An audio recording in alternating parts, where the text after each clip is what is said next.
Welcome to Ghoul Talk, open late. Just a heads up, we'll be talking about death, obituaries, and real people. We mean no disrespect to the deceased, their families, or their communities. Whenever necessary, names or details may be changed or omitted. Our goal is to share stories, find the humor in the strange and the spooky, and keep things lighthearted, never cruel.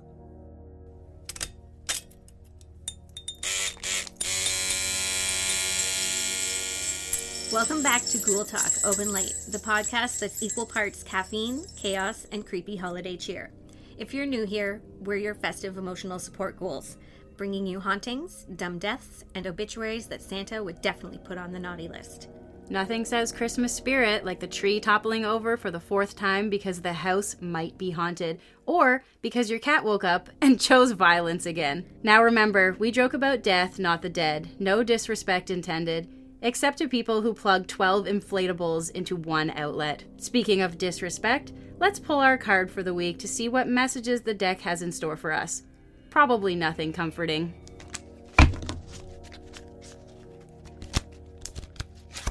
That was a good sound. And we have the Tower. Chaos, destruction, and dramatic change. In other words, December. This card says everything's falling apart. That checks out. Yep, the only thing collapsing faster than my mental health is that little wooden spinny thing that Cousin Eddie absolutely obliterates during eggnog time in Christmas Vacation. Okay, so after that card, I'm scared to ask, but what festive disaster are we talking about next? I've got something very Krampus adjacent for you. A little callback to our last episode, actually. But before I summon the chaos, snacks. Let's talk candy.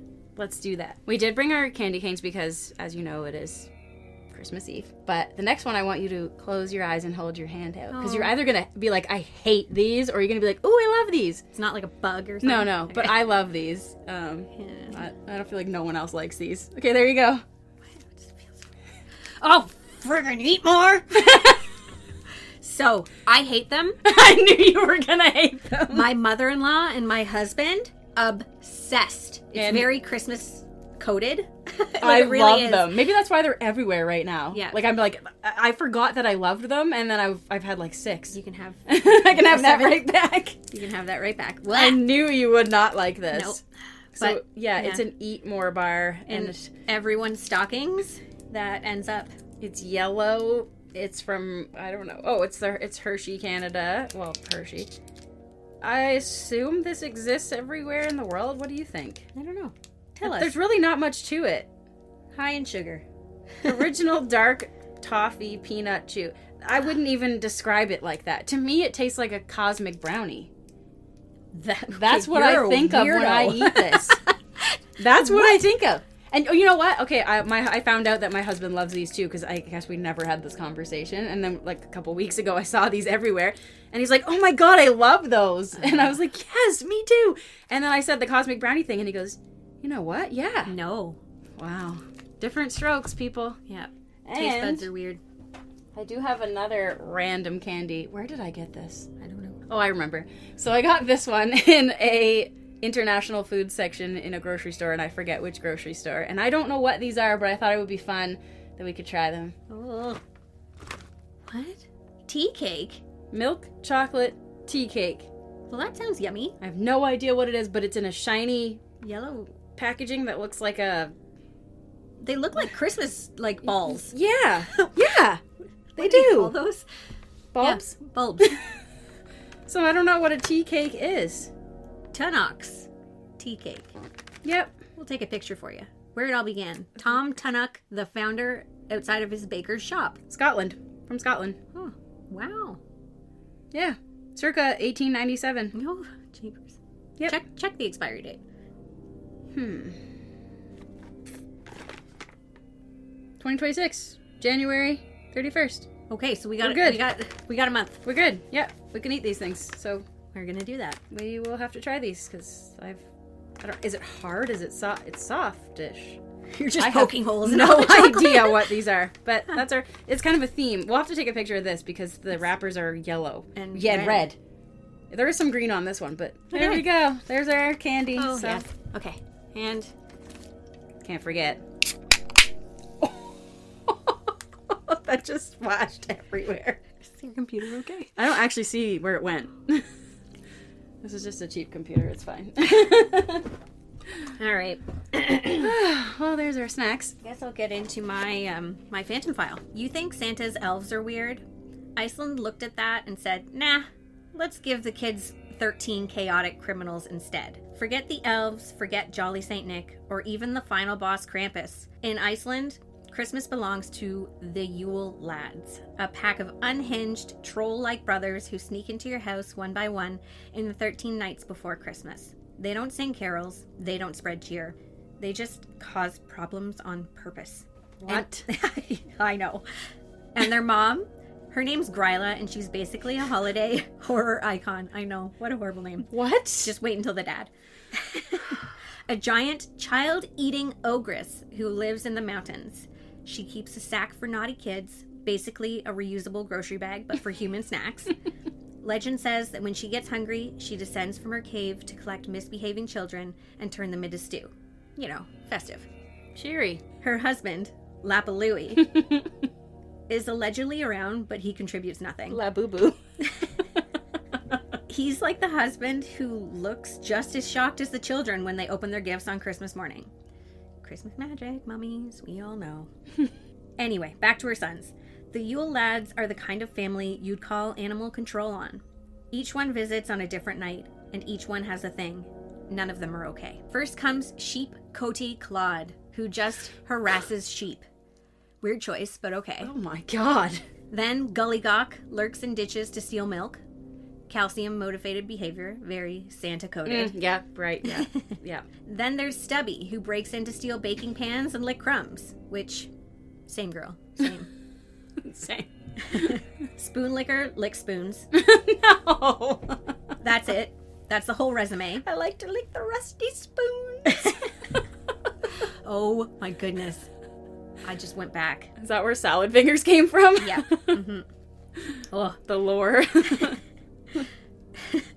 Pot scraper sneaks in for leftovers. Bowl licker hides under your bed, waiting for you to set a dish down, and licks it clean like a feral dishwasher. Ooh. Honestly, helpful. But try bringing that up in therapy. No, Karen, the problem is the bowl goblin under my bed. Duh, Karen.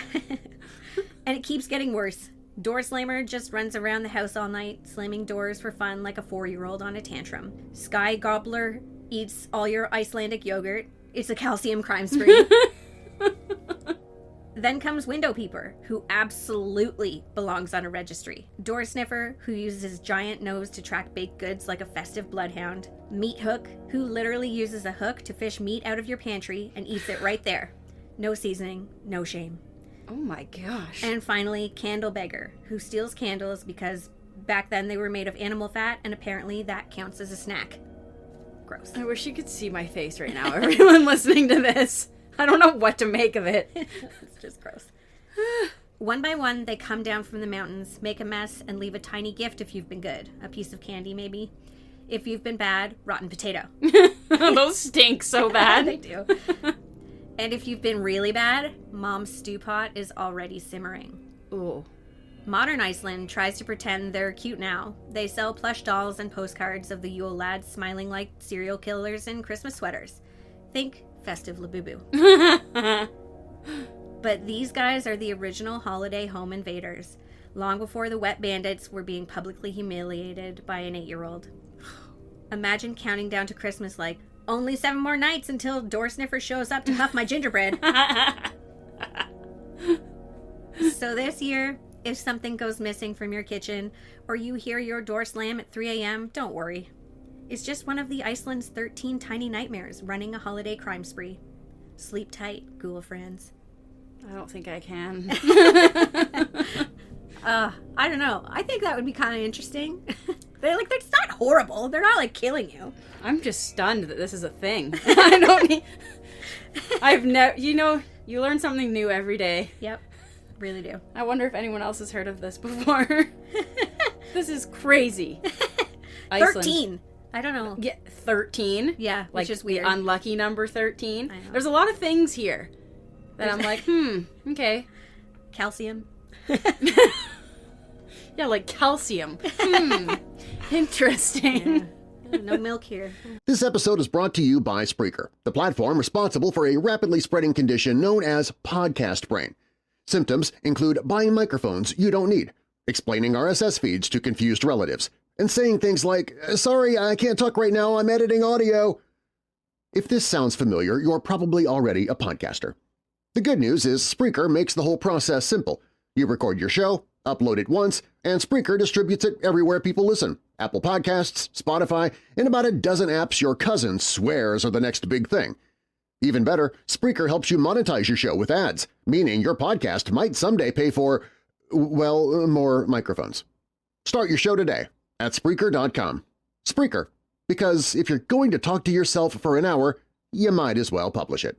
My Phantom Files is quite a bit more serious, dark. I don't know, but I chose to dip my toe in the pool of true crime this week again, I guess. But this one's kind of interesting because it's an open case still. Okay. But let's get into it. All right. It's called the Fort Worth Missing Trio. So we'll set the scene. It was 2 days before Christmas, so Monday, December 23rd, and it was in 1974. So yesterday. When 3 girls from Fort Worth, Texas, set out on what should have been a simple shopping trip. The city was bustling with holiday energy, lights strung across storefronts, and people racing to finish last-minute gift lists. Among them were 17-year-old Mary Rachel Trilica, who was a newlywed high school student. Everyone called her Rachel. Her 14-year-old friend Lisa Renee Wilson, bold and outgoing, and 9-year-old Julie Ann Mosley, the youngest of the group and the neighbor who had begged her mother to let her tag along.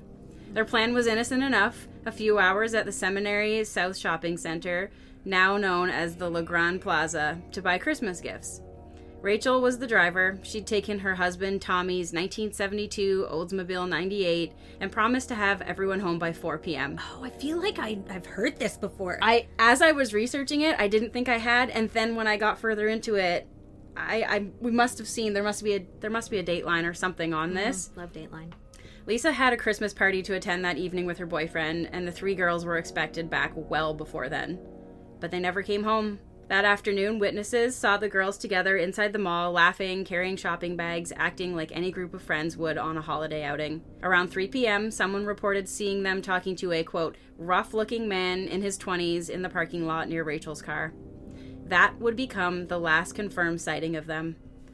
When the girls failed to return by nightfall, their families grew anxious. Phone calls were made, friends were contacted, and by the time darkness fell, panic had set in.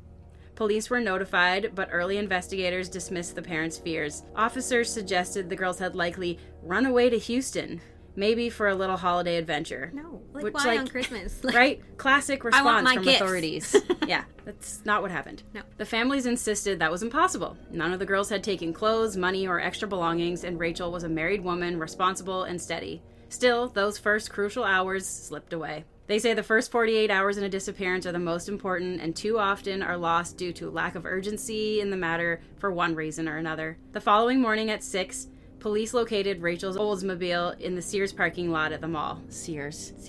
Rest in peace. Oh, yeah. Inside were the Christmas gifts the girls had purchased, still neatly arranged on the seats. The car showed no signs of a struggle, no broken glass, no blood, nothing out of place. It was as though they had simply stepped out and vanished. Days later, a letter arrived at the Trilica home. It was addressed to Rachel's husband, Tommy, and appeared to be signed by Rachel herself. The short note read, "I'm going to catch it, but we had to get away. We're going to Houston. See you in about a week. The car's at Sears. Love, Rachel." Gonna catch what? I had to read it a few times. I think she meant, like, I know I'm going to get, like, heat for this, or I know I'm going to get in trouble for this. Like, she's like, I know I'm going to catch it, but... I had to read it a few times too, but I think that's what it means, is like, I know this isn't going to be good, but I just had to get away. Yeah, bull. I think it's something she wouldn't have said, I'm going out on a limb here. Yeah. There was something off about it. The handwriting didn't match Rachel's, and her name was spelled Rochelle. I don't think she forgot how to spell her name. I have a new identity. Yeah, like, come on. A postal worker confirmed it had been mailed from somewhere within Fort Worth. Tommy didn't believe it was from his wife, and neither did her family. Yeah. Duh. The Fort Worth Police Department opened a missing persons case, though by then, valuable time had been lost. Over the years, hundreds of leads would come in, sightings across Texas, Oklahoma, and even Mexico. Anonymous tips suggested the girls were buried near lakes or construction sites. Some people whispered about abduction rings or serial killers. One theory linked the case to Edward Harold Bell, a suspected murderer connected to the deaths of young girls from the same era, but no evidence ever tied him to the trio.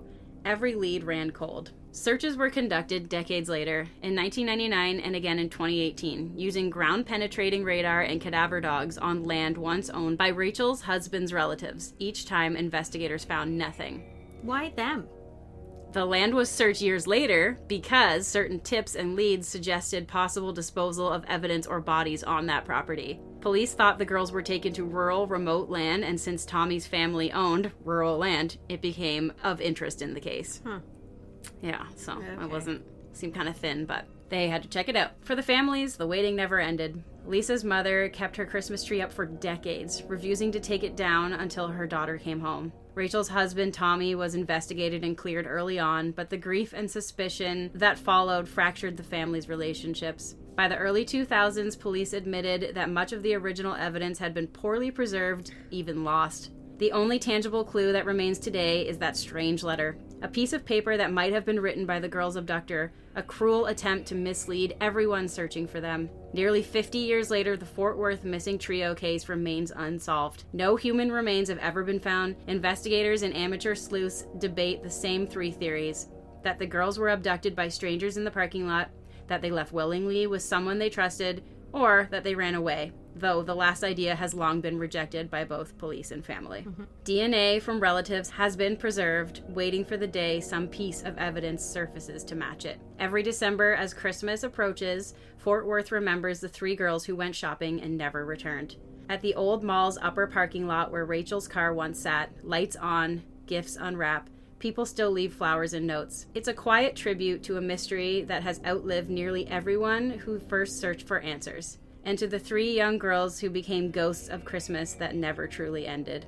As for the case now, in 2024, a news article from NBC5 Dallas-Fort Worth noted that the families feel forgotten as the case slogs on despite decades passing. A report from the Star-Telegram on June 11th, 2025 explained how modern DNA and genealogy technologies are helping cold cases in the region and could potentially benefit this case. Around the 50th anniversary mark, as Fox 7 Austin reports, the families, particularly Julie's family, spoke with the media about still hoping for a break, emphasizing that any tip, no matter how small, could matter.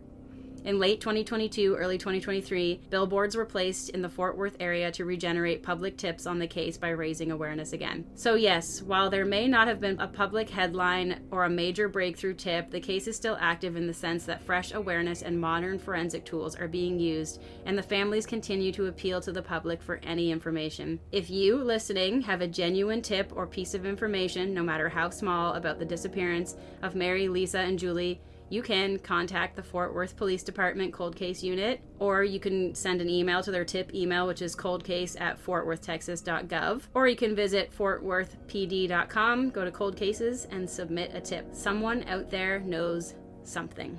Wow. I'm like so depressed. I hate the ones, like that's 3 people that went missing completely. Gone. Gone. Without a trace. Just gone. 3 people. Isn't that wild? And it's still so open depressing. To this day. They have nothing. Like, it's hard to get away with murder. Right? So, like, I don't understand how you could pull it off with 3 people. Yeah. It obviously had to be someone that they knew. I think so, too. Yeah. I mean, the only thing they've got is that suspicious, like, man in his 20s that was reported talking to them. Mm-hmm. Like, that's it. You know, you always look at the husband. The husband obviously didn't write himself a note that spelled the name wrong. Spelled her name wrong. Yeah. That was the one thing. It's like, you didn't even get her name right? Like, you didn't even... yeah. I just keep thinking, okay, so I guess if it was today and you got this letter, you'd be searching that letter for, like, is there a fingerprint you can lift? Or, is there trace DNA? Is there anything on there? But nothing. So just sad. nothing. To this day. Isn't that crazy? Ugh. So, yeah. If you or anyone listening knows anything, then you know how to submit a tip. It's because it's true. There's always someone out there knows something. There always is. The 70s feels like 30 years ago, not 50. Doesn't it? Right? In my brain, it's always like 2000 or around the year 2000. 90s kids. So yeah. So yeah, you hear 60s or 70s and you're like, it's almost like 30 years ago. You don't realize like we're almost in 2026 right now. Yeah. We're very close. Ugh. crazy. I'm old. So sorry to tell a super sad one, but it's important to get the info out there, and maybe someday this case will actually be solved. Like, you think there might be like a deathbed confession or something, but 3 girls just left and never came back. And that's why parents are so scared to, like, my mom was always like, you need to call when you get to the mall. Like, I would go with my friends, right? You would have to call. When and we like, went to the mall and just hang out in the food court. Yep. My mom would give me like $40 and I would be like, this is going to be the best day of my life. Let's go to Ardene's. Yep. And like, we'd go to Shoppers Drug Mart because you could always buy something there. They always had so many things there. And like, Claire's. Yeah. Hit up Claire's Get food those court. weird little earrings. I would get like the New York fries. Oh, Supreme, yeah, remember? Yeah, remember we used to wear belly button rings in our ears. Do you remember that? I remember that. That's, good old 2000s. Yeah. Ugh. I'd still go back there. I'd still take that any day. And then you'd get like a couple quarters for your phone call home. Because you'd go out to the doors and there'd be like a row of payphones. Yeah. We didn't have cell phones. Like, you couldn't just like call or text somebody for a ride. I think I had... We did at like the end of high school, right? Oh, it had to have been early. Do you remember Stacy got her phone before us, and I think hers she might have been like was color. I remember the it was a flippy phone. I had a flippy phone, yeah. And I remember there was like a dolphin on it. On like the photo. Like the screen was a dolphin. Yeah. And remember you'd pull the little antenna Oh, at the top? the antenna. Yeah. I still have my first flip phone. I should find that so we can take a picture. I know I have it somewhere in this room we're sitting in right now, actually. I broke mine. It was a Samsung, and I dropped it because it was a flip phone. When it was open, it's cracked in half. And it snaps in half. Yeah. I keep thinking, because mine is still intact, I'm like, could I find a charger for it and charge it? Oh my God, please do. Oh, I think we're going to have to. Yeah. All of a sudden, I just got really excited to charge that phone. Oh. Could you imagine the things on it? Yeah, I can. Me and you can go through it, but no one else can. No one else has seen that. Oh my God. We went way off tangent. Yeah, that's okay. So Phantom Files done. But April's going to take us, hopefully, not into another super depressing story. Our obituary segment. So top up your eggnog. Something tells me that we're going to need it. Okay, so for my final draft, I have an obituary from Variety.com that is for Richard Perry. Do you know who that is? No. He's a prominent record producer. No. And he helped craft dozens of hits with a polished pop sound throughout the 1970s and 80s, such as Carly Simon's "You're So Vain." 30 years ago, right? Yeah, that was just 30 years ago. He passed away December 24th of 2024. So exactly 1 year ago today. Chills. He was 82. His friend Daphne Kastner Cattell told the New York Times he died of cardiac arrest. Perry started out recording Tiny Tim's first album, God Bless Tiny Tim, which included the novelty hit "Tiptoe Through the Tulips with Me."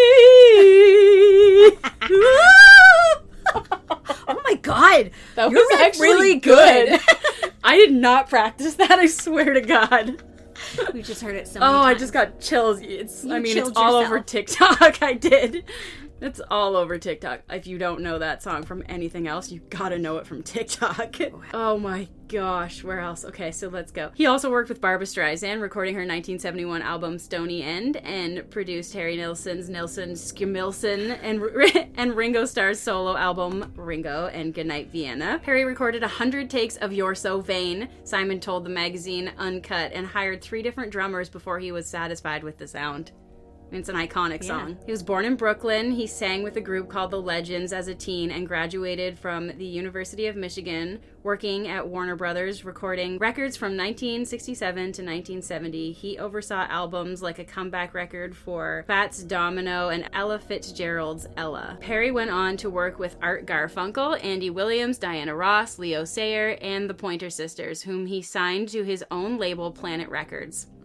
He was nominated for 7 Grammys, including 1 as a director of the Pointer Sisters' "I'm So Excited" See, when you name them, I'm like, I don't know who that is. But when I sing them, you know what I'm talking about, Yeah. right? This guy was like a legend, right? Perry was honored by the Grammys with a Trustees Award for Lifetime Achievement in 2015. More recently, he worked with Rod Stewart on his Great American Songbook albums. Perry's memoir, Cloud Nine, Memoirs of a Record Producer, told of his high-flying life, including his famously star-studded parties. He was married to Linda Goldner and Rebecca Broussard, and more recently dated Jane Fonda. Oh, He is survived by 3 brothers. I love Jane Fonda. What a cool dude, eh? That's cool. Right? He's got all these awesome songs under his belt. Like, Okay, I'm not so depressed anymore. there we go, right? Thank you. And if you do feel a little depressed, you could just go, you're so vain for feeling depressed. How dare you? Right? That brought our spirits up a little bit. That's our obituary for the episode. Now let's move on to something a tiny bit less grim. Sarah, what do you have percolating for our coffin break? See what we did there? Of course, I was going to discuss astrology sooner rather than later. It's me. This is my villain origin story. Welcome to my TED Talk. Oh my God, I love that you're talking about this right now. I just have to tell you, I listened to a podcast the other day and it had Penn Badgley on it. Oh. And he was going on and on about how astrology is a joke and how it makes no sense and it is ridiculous. Just you wait. You're going to be like, what? That's hilarious that you're bringing this up right now. So funny. All right. So, I'm a Scorpio. April is a Gemini, which Yep. means the universe basically said, let's make this interesting. Oh my God, I've never thought. Oh my God. Yeah. This is about us? Yeah. Oh my God. Can't wait. If astrology were a horror script, Scorpios are the ones summoning something in the dark, and Geminis are the ones holding the flashlight going, wait, do that again for the vlog. Oh my God, that's too accurate. I know. Scorpios get a bad rap. We're the moody masterminds, secretive, intense, loyal to a fault, and allegedly terrifying when crossed. Our celebrity lineup, Leonardo DiCaprio, Kris Jenner, and Drake. Cool. Tell me those 3 don't sound like people who'd emotionally manipulate a ghost just to get closure. 100%. Yeah. We're the slow burn villains, all dark eyeliner and buried secrets. Oh my God. Yes. Then there's the Geminis, the agents of chaos, Ooh, the living yikes. plot twists. We're talking Kanye West, No! Oh no. Johnny Depp, Okay. and Laura Croft herself, Angelina Jolie. Okay. It's better. Half misunderstood genius, half fever dream. They're not here for the drama, they are the drama. Yeah, and I do live in a fever dream. Yeah. I do. If Scorpios curse you in Latin, Geminis charm you into helping them hold the seance. Oh, I love that. So yeah, pairing us up for a podcast, bold move, universe. I bottle my feelings like a fine wine. April opens 3 bottles and forgets which one had the demon in it. I say, let's not poke the haunted doll. April's like, but what if it's cute? It's so true. Still, it works. Scorpio brings the depth. Gemini brings the dialogue. I am the eerie background music. She's the jump scare. So, if you ever hear about a paranormal podcast that accidentally opened a portal to the other side, yeah, it was probably us. Right here. It was us. Yeah. Scorpio plotted it, Gemini promoted it, and together we branded Oh it. my God. It's like the beginning of this podcast. It's literally what That's happened. exactly what happened.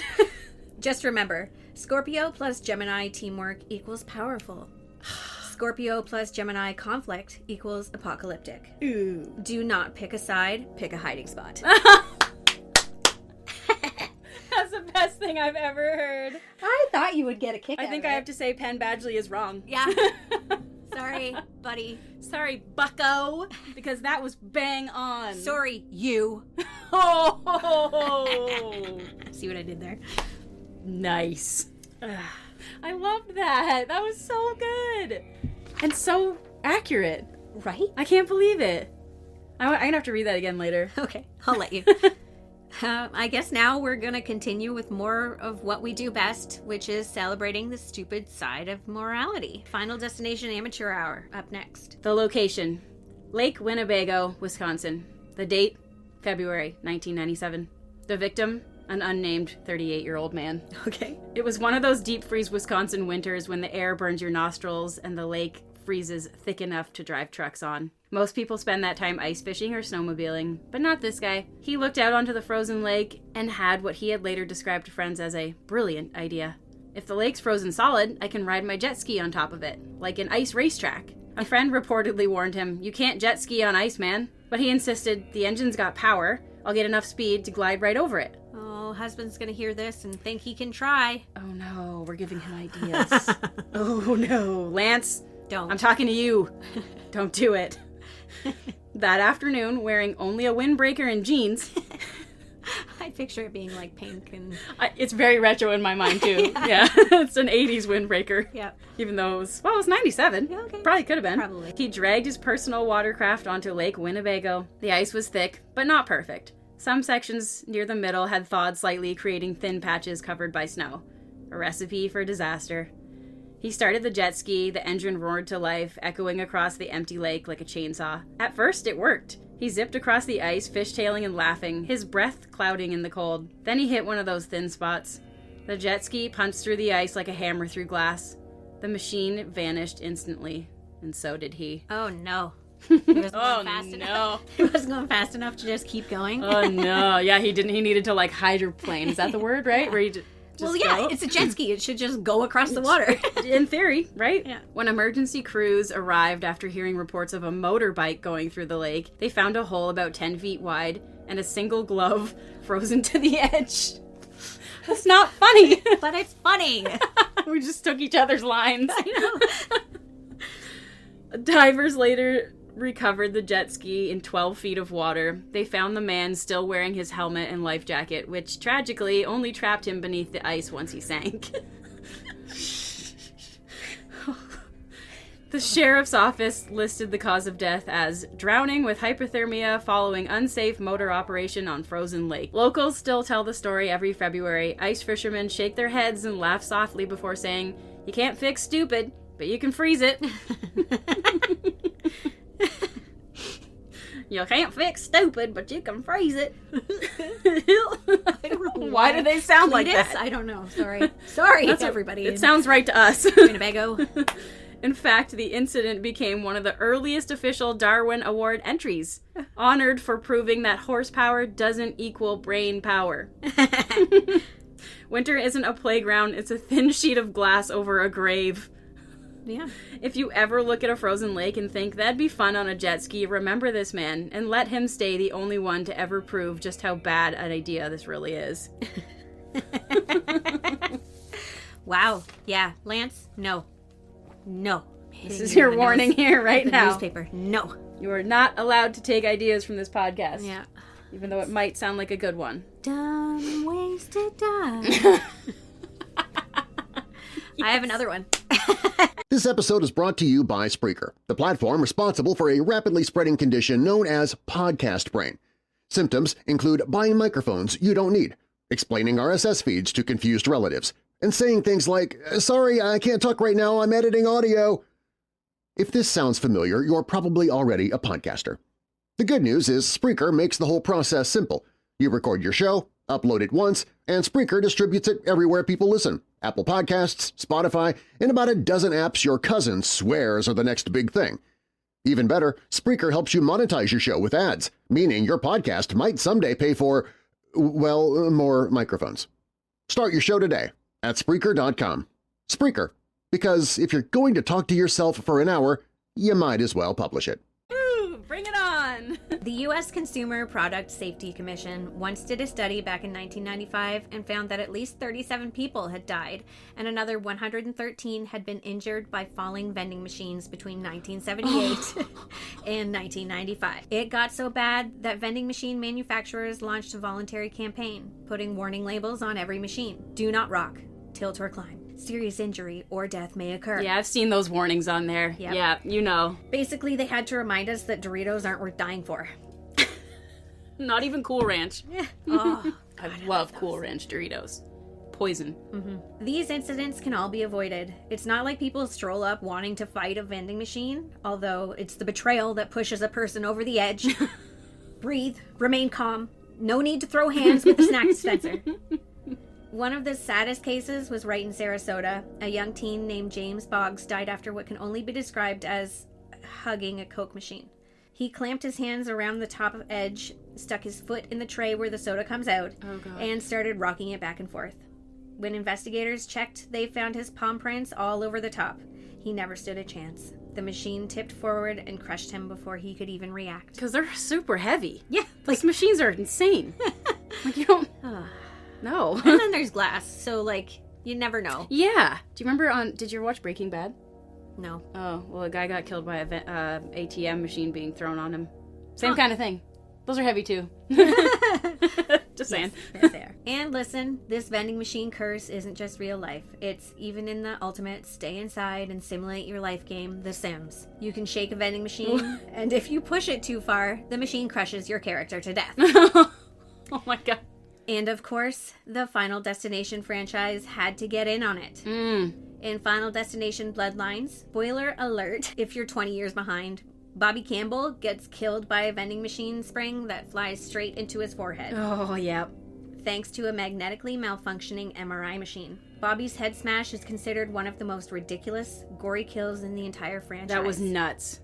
And honestly, I kind of agree. Yeah, that was I remember watching them, like, that was gnarly. Yeah.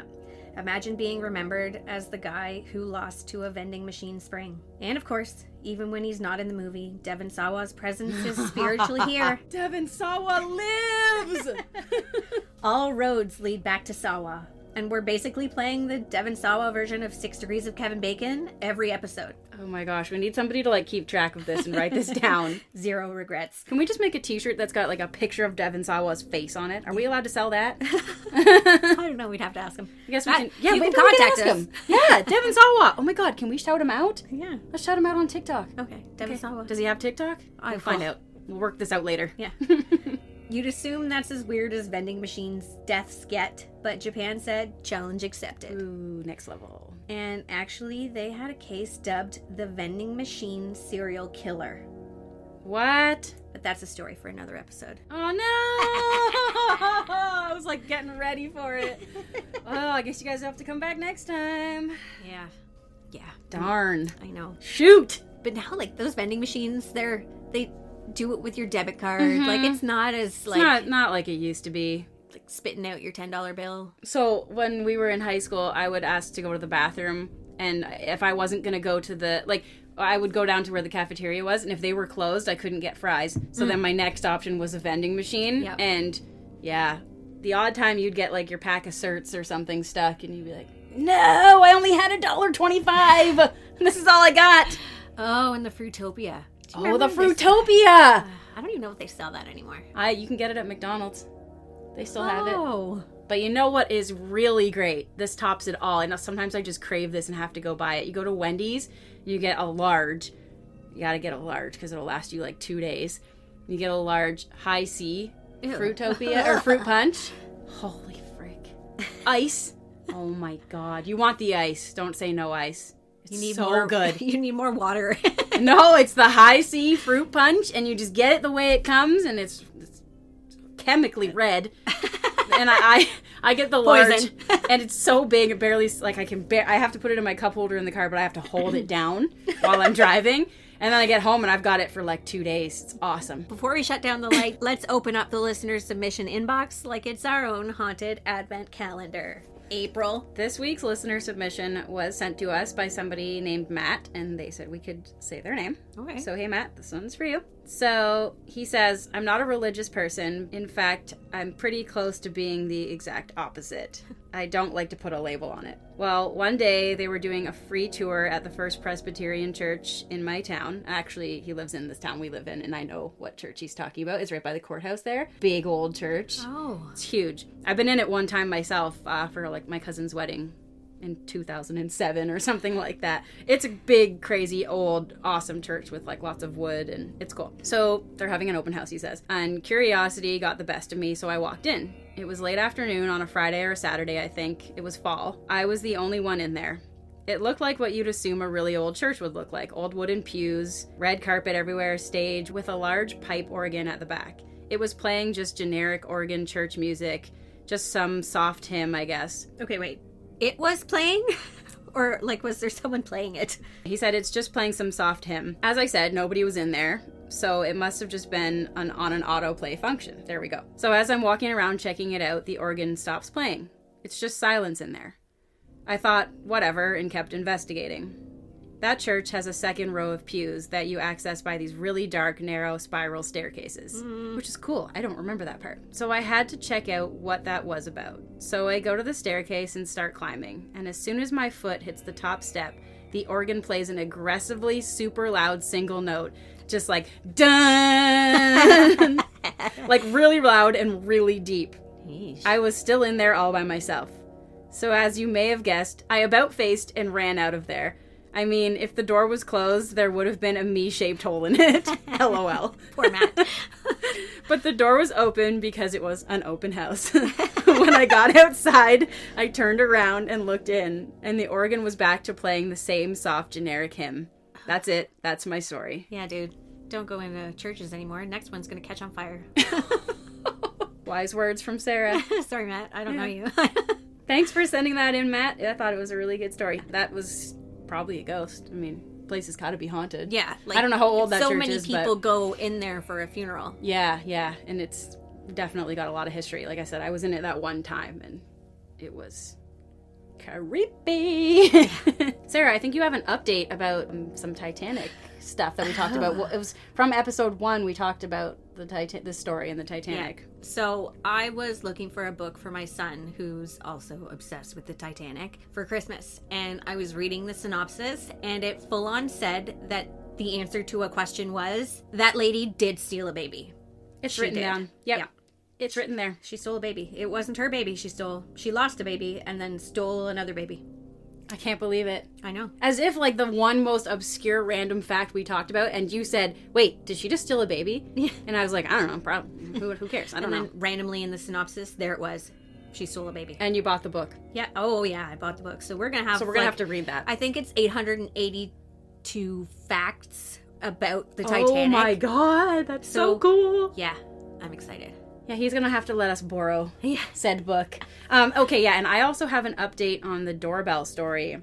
Well, not really on the story, but just doorbells in general. I think that was in episode 3 that we talked about the doorbell story. So since then, my personal Ring doorbell, well, no, I don't have Ring, but my personal, it's the same thing as a Ring doorbell. It's just like a doorbell. You're freaking me out. She sees me pulling up pictures. I'm just looking for my screenshots in my phone because I screenshot what I saw because it's insane. And I'm like, what kind of update? Like, obviously the app updates and things change every time, right? Like on your iPhone and stuff. So now instead of saying like motion detected at your door, now what will happen is it says detected someone appearing. Come on! It says detected someone appearing at my door. They do that on purpose. Was there someone appearing? I didn't look. I couldn't. It was too late at night. Oh. So I get this alert on my phone that now says detected someone appearing. But what if it's cute, April? It was like 11 something at night. It was dark. And someone was appearing. I don't like that. They need to change the verbiage because Ring or whoever that is. I actually can't say the brand name. I don't know how to pronounce it. It's really weird. I don't know. That squirrel scared. Just saw a squirrel. It was huge. It's not nighttime when we're recording, believe it or not. It's actually just starting to get dark, Yeah. but it's not quite there yet. We had to kind of change up the flow of things with Christmas on its way. Yeah, because, it's Christmas Eve and we're in here talking to you guys, so hopefully you're listening to us. Yeah. You've been listening to Ghoul Talk Open Late, the podcast that dives into the paranormal, the ridiculous, and everything in between. Please rate us 5 stars and follow us on socials so we can keep haunting your newsfeed in the new year. Got a haunting, a weird story, or something that made you question reality? Send it to us at gtopenlate@gmail.com, and it could be featured on our next episode. Until next time, stay weird, and remember, spooky never sleeps. Merry Crisis, Ghoul Friends! Woo!